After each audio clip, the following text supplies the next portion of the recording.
After leaving ECXC and the Echo Valley Campground in Tremont, Pennsylvania, we headed west on mostly back roads toward I-80.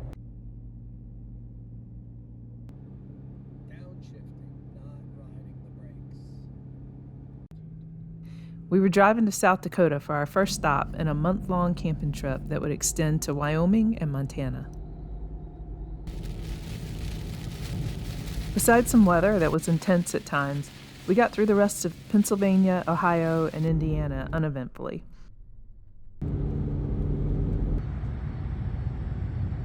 It wasn't until we reached Chicago on I90 that things started becoming eventful. Now, we live on Long Island, one of the most densely populated suburbs of New York City, and we commute there every day for work. We've seen our share of bad roads. While the deep dish versus thin crust pizza debate may rage on forever, we're going to give the Poor Road Maintenance Award to Chicago. Watch and listen closely. This is foreshadowing.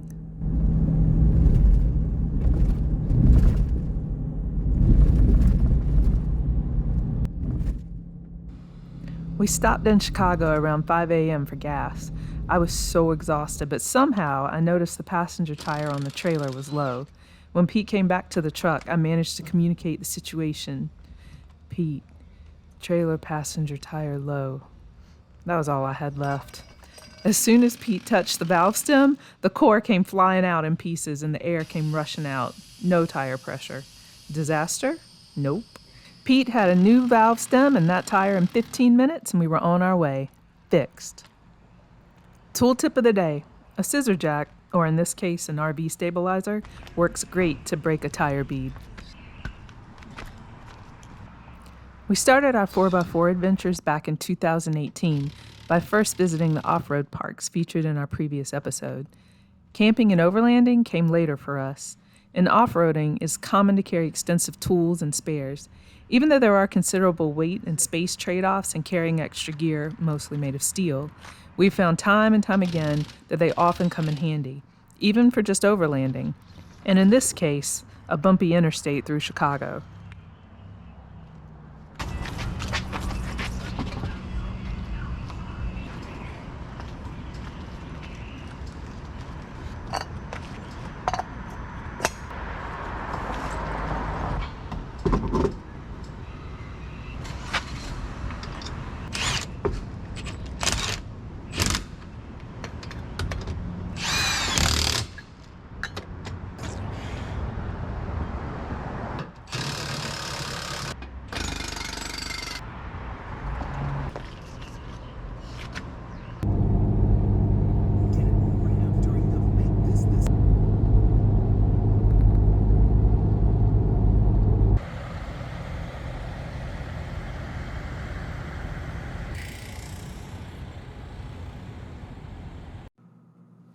Around 8:30 a.m., we noticed a Home Depot nearby when we stopped for gas.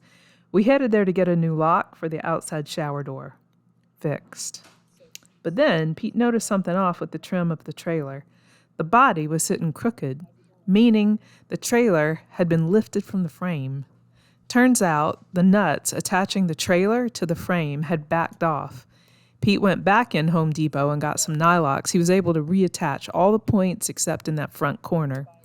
Remember that bumpy Chicago interstate? Well, when we hit one of those bumps, the trailer hopped out of the frame, and when it landed, the stud bolt missed its home. Now the stud was sitting on the frame, raising the corner of the trailer up just a bit. The frame rail that seated the bolt was also bent. We also found out at this point that our trailer only had 8 3/8 stud bolts holding it to the frame. To add insult to injury, the nuts did not have lock washers or nylock, and they weren't even flange nuts. In other words, this was a nut that was eventually going to back all the way off. It came that way from the factory. Pete managed to get the stud back in its home and the frame back into place with a bottle jack and some persuasion. The trailer was sitting pretty on the frame again. However, that ordeal had done a number on the threads of that one corner stud bolt. Tool tip. Bottle jacks can be used in a myriad of interesting ways in both trail repair and recovery. Pete made a last-ditch effort to repair the threads with a die, but he had poor access and they were too far gone.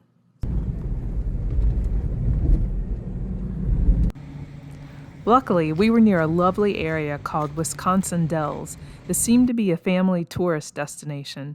A quick Google search yielded a good number of businesses likely to have a welder. We chose Dave's Welding and Repair. This turned out to be an excellent decision. They took Tracy right in to have those 8 bolts hit with a heavy tack weld for a permanent, now she's better than new repair. Dave was such a nice guy, he refused to charge us for such a small job. We gave the young welder, Mike, a tip, and we were on our way. Fixed. Now, toward the Badlands of South Dakota.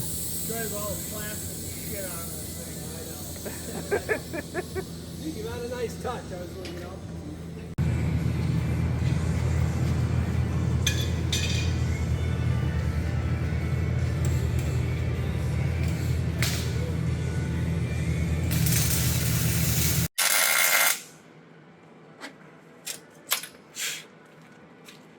Nice. How's it look? Second. Does it seem to you like there should be more holding the body on the frame? You think there would be?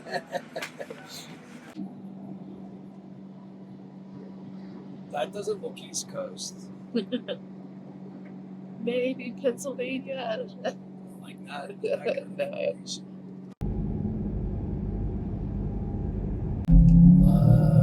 Loves. It's the best gas station. Look at that. It's beautiful.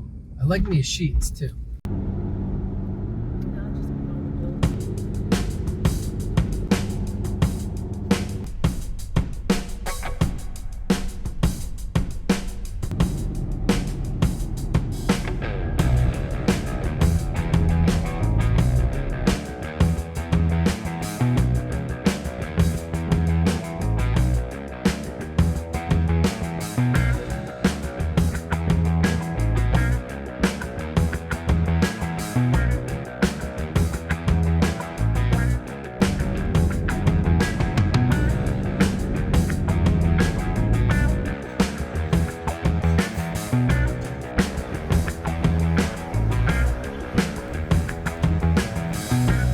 That's how much traffic is on the interstate.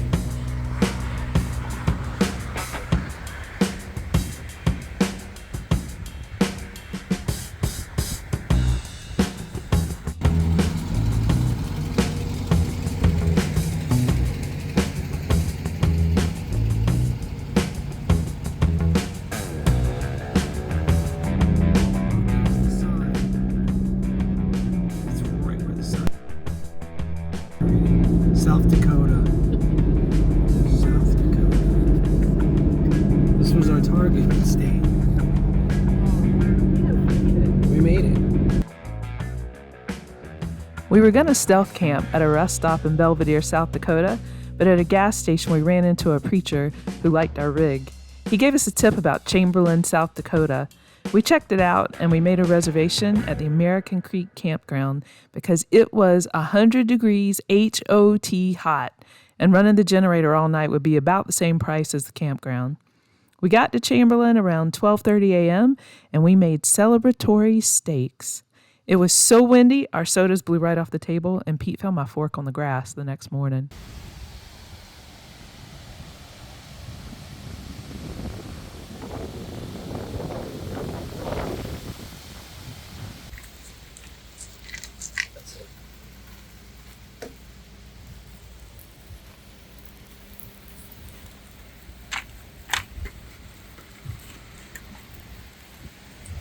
Hey, what time is it? I don't know, what is it, like 12:35? Yeah, but the time zones and everything. Oh, so really it's 1:35 to us. Yeah. It's fine. And I lost all track of time. it's, All sensation of time. yeah, We made it to South Dakota. yeah. And what are we having for dinner? Steak and asparagus. Why is it so windy? Because it was 107 degrees here today. Oh, God. And now it's still 88. Yeah. And we have full hookup. No, we don't have full hookup. We have electricity. And we have water. air conditioning. We have air conditioning.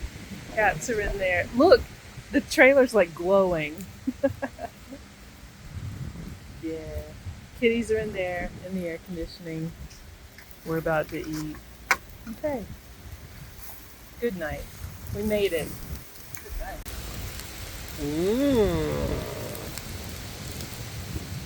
night. Yeah, not bad given the conditions, right?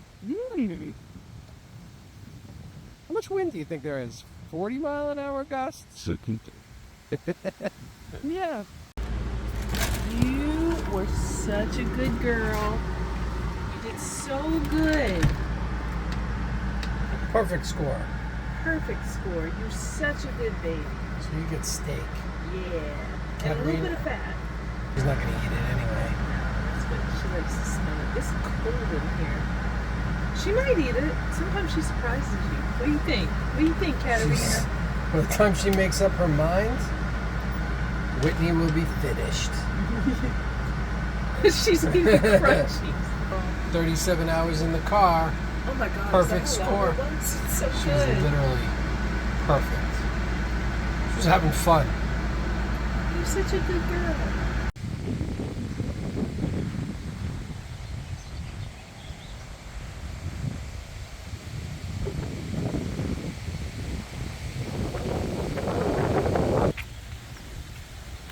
Hey, Whitney.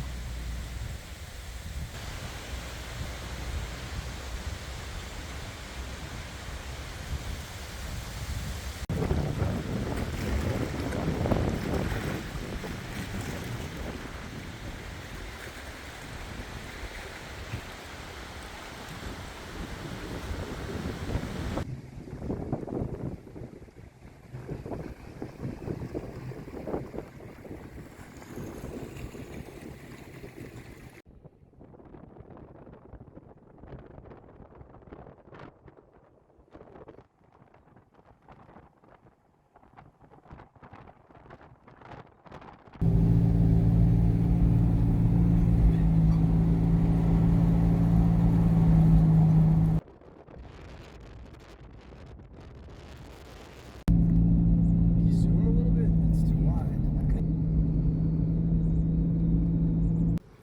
We decided to check out the Missouri River before leaving Chamberlain.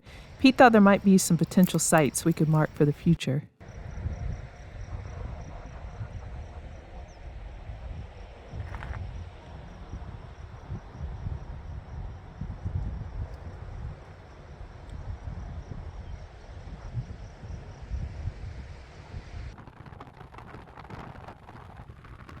As we headed through the plains of South Dakota, we ran into 50-mile-per-hour headwinds. That reduced our gas mileage to about 6 to 7 miles per gallon. Ouch.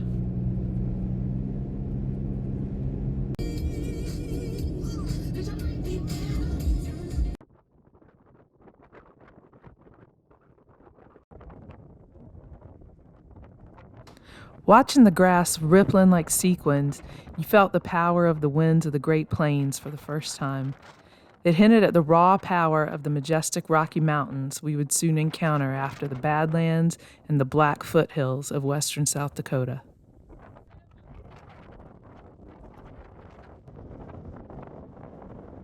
It had taken us 48 hours, but we finally made it to the official first destination of our trip at Badlands National Park. Whoever thought erosion could be so cool?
boy or a girl?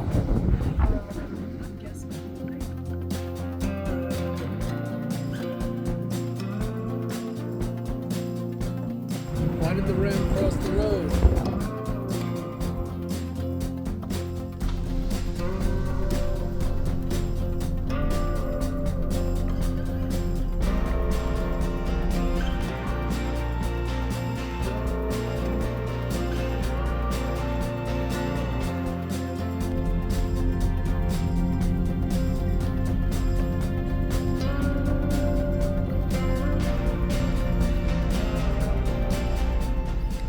We had originally planned to camp on a ridge overlooking the Badlands, but due to the high winds and high temps, we opted for the less exposed Badland interior motel and campground. After checking in and setting up the camper, we decided to drive some of the national forest roads to check out some of the dispersed sites we had marked. There were some brave souls who had decided to endure camping with the full force of the wind blasting them on top of the ridge. Based on how epic these spots are, we can't blame them for going for it. Knowing that this will not be our last time driving I90, we'll get a spot up here as soon as we get the chance. But for this trip, just a quick drive through to see the sights and some of the awesome rigs was enough. We did happen to notice that nobody was sitting outside.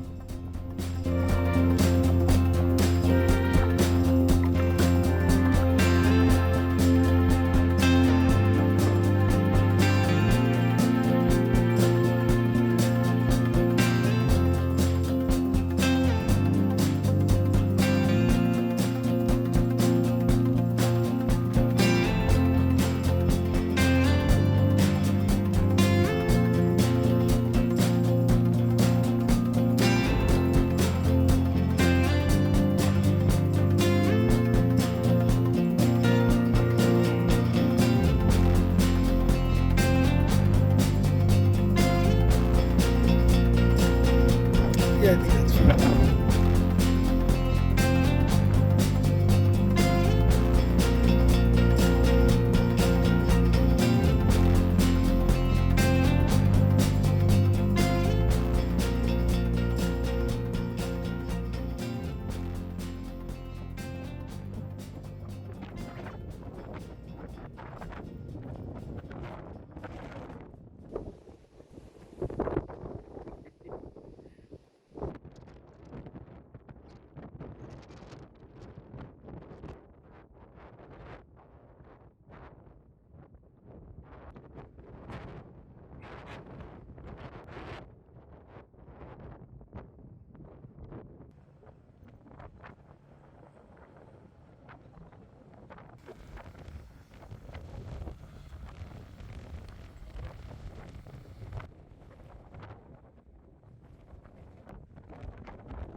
After our drive, we went to the obligatory, kitschy road stop town of Wall, South Dakota.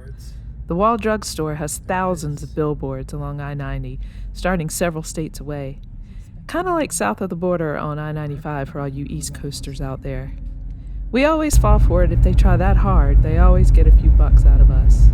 At least once.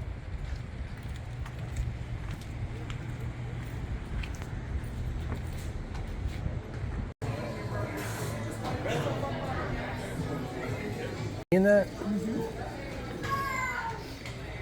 Definitely.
The Badlands was the end of our drive out west, but it was also the beginning of our trip.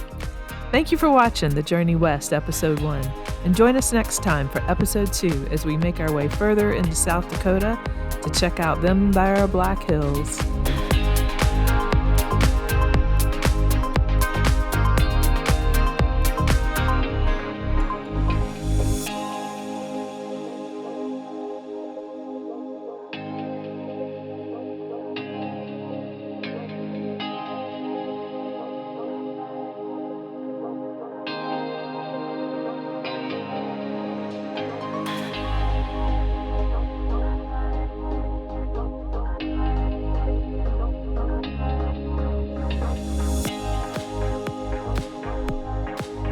Where you going, Whitney?